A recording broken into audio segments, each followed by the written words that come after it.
Thing on BBC Radio Shropshire. It's 9:10. Good evening, Paul, with you through until 10 tonight, and every Friday night between 9 and 10 we put a spotlight on a different sport, have a chat about the sport, find out how people got into it. Tonight is the turn of snooker, and we're joined on the phone by Colin Matty. How are you, Colin? I'm very good, thanks, Paul. Thanks for having me on. Now, firstly, I'm curious where you discovered playing snooker properly, because, you know, when I was 8, Santa might have brought me what I considered to be a snooker table. What I appreciate now was it was much, much, much, much, much, much smaller than perhaps a regular snooker table. Although I was pretty handy in the kitchen against me dad, except when you were at the bulk end of the table, because there wasn't enough room between the edge of the snooker table and the cooker, so you had to use a feather duster because the snooker cue was too long. That's my plotted history of the sport. How did it all begin for you? Well, it wasn't with a feather duster. Oh. I'll just get it out there now. Well, funnily enough, when I was 9 years old, my grandparents bought a half-size snooker table, 6 foot by 3 foot, which I imagine is similar to what you're describing there. Mine was a 5, 2.5, I think it was, so it was similar. It had to balance on the kitchen table. Oh, right. It didn't have independent legs. Okay, excellent. Yes. I mean, I think most people at that age kind of do. You know, I think Argos at the time would do a table of a similar sort of size and standard. 9 years old, my grandparents brought the table, and I played on it pretty religiously, to be honest, whenever I went to visit. And I got pretty good at it. At the time, there used to be a snooker club behind the old BT offices down in Shrewsbury. Yeah. So on a Sunday morning, myself and a friend used to take ourselves off down there, and we'd play for a couple of hours. And Hang on, I'm going to stop you there. How old were you when you first went on a full-size table? On a full-size table, I must have been about 11. Yeah, because my dad took me down to a snooker club when I was about that sort of age, and I looked at it and thought, that's not a snooker table, that's a cricket pitch. Yeah, if you squint, you can just see a sort of set of swings in the distance, can't you? It is quite a distance. And the snooker balls looked like tennis balls. They were massive compared to what I had on my little table at home.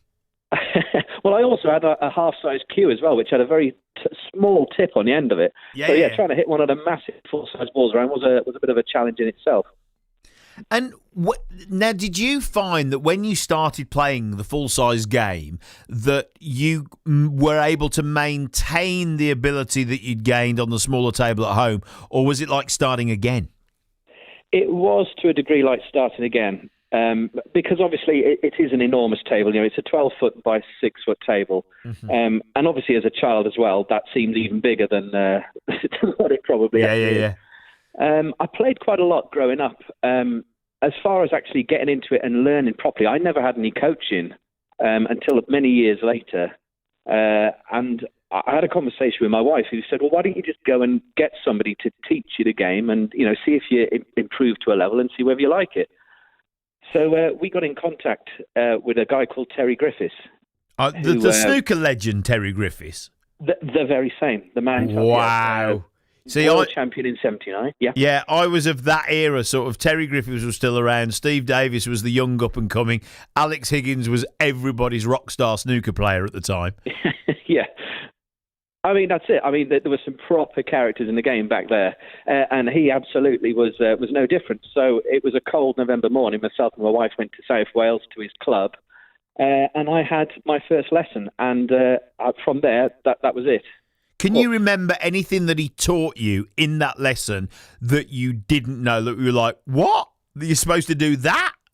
Well, funnily enough, the one thing I can remember my wife saying at the end of it, did you enjoy the lesson? And I said, well, the thing I enjoyed most, it was good to find out all the things about my own game, but I didn't realise just how technical it could get.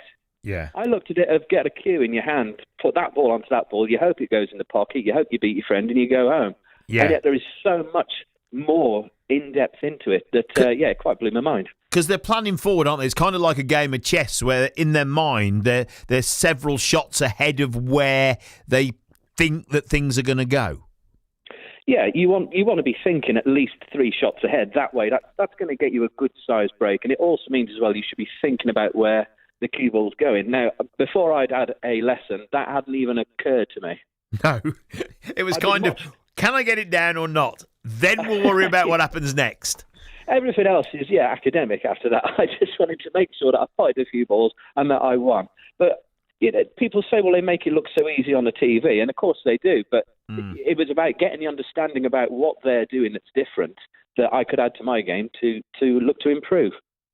And how much, when you and your wife had this conversation, how long ago was that? What sort of age were you then? I was in my late 20s. Right, okay. So in your late 20s now, how seriously are you taking the game? How often are you playing or practicing? I'll be perfectly honest, I was playing sort of socially, sporadically, not to any sort of distance at time. And really, it wasn't like, well, I'm going to look to make a career out of this or anything like that. It was just because I thought, well, I hadn't played for so long, and I thought, if I want to get back into it, let's do it properly. Let's try and learn, see if the enjoyment's there. Yeah, just try and sort of find out a bit more about it.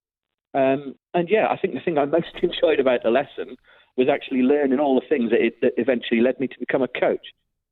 And in terms of when you were being taught to play, are you the type of person that can take each element and understand how that works? Because some people have a natural flair for doing sport, but don't necessarily don't have the ability to break down each element of each unit that they are doing to be able to translate it and spot mistakes. Because that's how golfers do it, isn't it? When a golf coach looks at your stride, you think, right, that's wrong, that's wrong, that's wrong. But some players can hit the ball brilliantly, but aren't able to identify why. Yeah, golf and snooker are phenomenally similar. You're talking straight lines. And similarly with golf, it's about where you stand to begin with. That was another thing that hadn't occurred to me. Being stood in the correct position with your foot on the line of the shot. It's all important in snooker. But just the same with golf as well. It's important that you've got what we would call a pre-shot routine. So that's when you're looking at the table and you're spying a shot that you want to play. It's your whole warm-up before you actually play the shot. There were certain parts of it that I hadn't even considered. And it's kind of like having the pieces of a jigsaw. I'd already got a few, but I kind of needed a few more to kind of make it the full, complete game. I love the foot position one. I didn't know that one. That's like 10-pin bowling, isn't it? Where your toes pointing to where the ball's going to end up. That's right, yeah, that's exactly it. You're looking for the direction that you want to send the ball. And the first thing you've got to do, if you're right-handed, is put your right foot onto that line and walk into the shot. I'd never done that to my knowledge in my life until I'd been told it. And it just kind of went from there. There were so many different things to do with the body and making sure that I was cueing in a straight line and pushing the cue through. And it took a long time for me to kind of process it all and actually add it all up in my head, because I felt like as I was adding one extra thing to my game, it was kind of like to the detriment to something else, and then something else would go wrong and I'd have to try and put that right as well. I think I was going to say the thing that got me about the realisation of the game was effectively with the size of the cue and the size of the ball, there was more than one place you could hit the ball. That blew my mind for a start. Yeah, you don't always just hit it in a straight line. There's so many different ways you can play a shot. It's the ultimate practice sport. Similarly with golf as well. You can have as many golf lessons as you like. Practice, absolutely, that makes perfect. The same as snooker. But yes, it all comes from being stood in the correct position and standing on the line of a shot. Two very technical, very similar games. And when you were learning and having your lesson off legend of snooker, Terry Griffiths, did you suddenly think, wow, this has changed my game? Or was that the start of the kindling of, I'd quite like to teach other people to play? Well, the first thing it did was dramatically improve my game, because, like I said, I already played to a reasonably good standard. But, after that, it was like I can see exactly why I never got any better. So my game kind of improved almost immediately. But the one thing I didn't think I could actually do was turn anything like that into a career. And if I'd have said to my wife, well, I'll quit the job and I'll start snooker coaching, I think I'd have been looking for somewhere else to live. Yeah. The fact that I'm very fortunate now. It's become a full-time job. But it was at the end of the first lesson where I thought, I will carry on the lessons. I'd like to carry on learning the game for myself and actually improving my own game. But it certainly sowed the seed of, if I can find somewhere that will teach me how to become a coach so that I can learn the game as well as then pass on the knowledge I learned, and I thought, well, that would be a good place to start. And is that something you can do? Can you do a course on how to be a coach of snooker? You certainly can, yeah. The actual governing body, the WPBSA, World Professional Billiards and Snooker Association, they run courses throughout the year. There are 3 levels of coach. Right. So you've got a level 1 coach, which is kind of increasing participation in the community. So, going into schools, getting people involved. I'm at the level 2 first for sport levels, and there's also a level 3 course for the advanced players and coaches coming out next year. But the good thing is you can sign up, go along, and like literally everybody is, if you've got an interest in snooker and you've got an interest in learning to coach, it's all there for you. I'd say if anyone was interested, go to the WPBSA website. It's all there for you.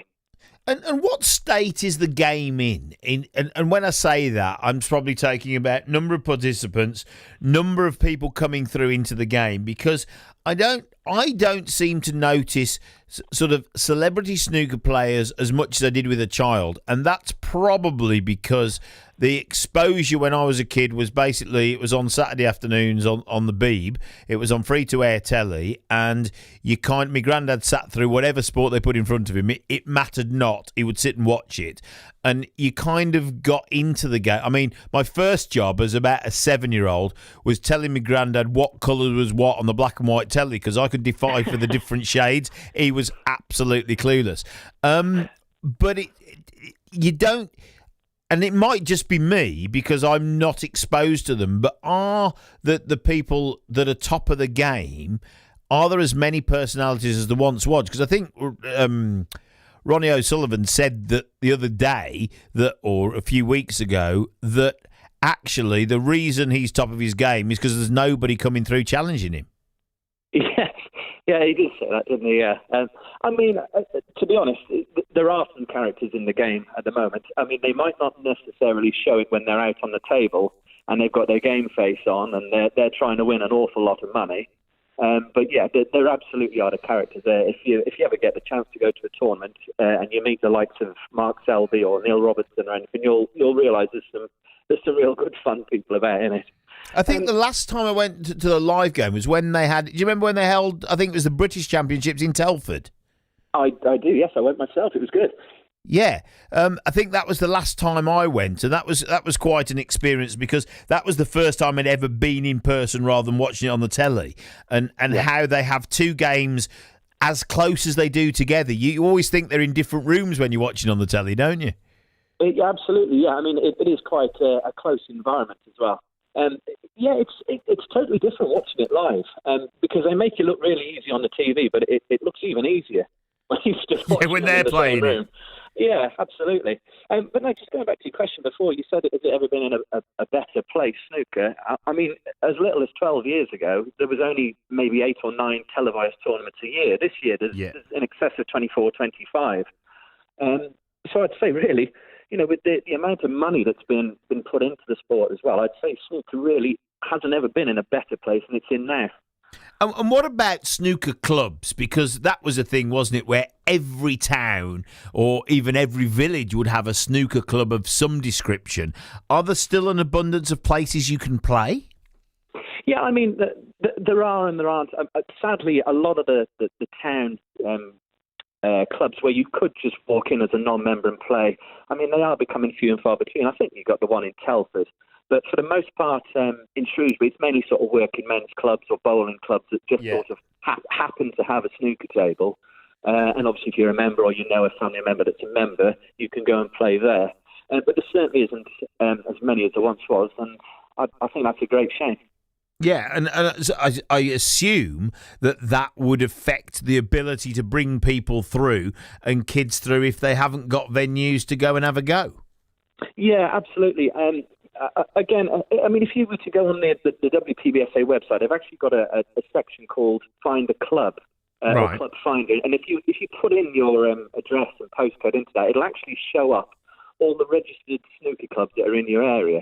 Oh, okay. So I mean, if people are looking to get into it, there are ways and means to find the places where you can just go along and maybe pay a small entrance fee and, grab a set of the balls, a cue, and away you go.